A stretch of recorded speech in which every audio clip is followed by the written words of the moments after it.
பிஸ்மில்லா. அஸ்ஸலாமு அலைக்கும்.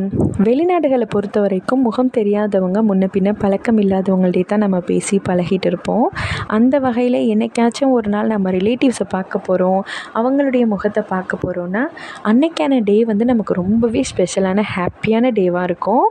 இன்றைக்கி நம்ம சின்னத்தா, மாமா, மாமி, தம்பிங்க எல்லாரையும் பார்க்க போகிறோம். அவங்களுக்கு பிடிச்சதெல்லாம் பார்த்து பார்த்து காலையிலேருந்து ரெடி பண்ணி எடுத்து வச்சிட்ருந்தோம். பட்டர் கேக், அப்புறம் பட்டர் சாக்லேட் கேக் வந்து 2 வகையான கேக் பண்ணியிருந்தேன். அப்புறம் வீட்டிலேயே காய்ச்சிருந்த மாங்காவும் எடுத்து வச்சாச்சு. நம்ம வீட்டில் நம்ம இருக்கிற ஏரியாவில் வந்து நல்ல ஃப்ரெஷ்ஷான மீன் கிடைக்கிறதுனால நல்லா பெரிய சைஸ் மீனாக போயிட்டு வாங்கிட்டு துண்டு போட்டு ஐஸ் போட்ட பாக்ஸில் எடுத்து வச்சாச்சு. ஏன்னா நம்ம இருக்கிற ஏரியாவிலேருந்து அவங்க வீட்டுக்கு போகிறதுக்கு எப்படியும் ஒரு 4 மணி நேரத்துக்கு மேலே ஆகும். மீன் கெட்டு போயிடக்கூடாதுன்னு அந்த மாதிரி போட்டு எடுத்தாச்சு. இந்த விலாக் பிடிச்சிருந்தா மறக்காமல் சேனலை சப்ஸ்கிரைப் பண்ணிக்கோங்க. அடுத்த விலாகை மறக்காமல் பாருங்கள்.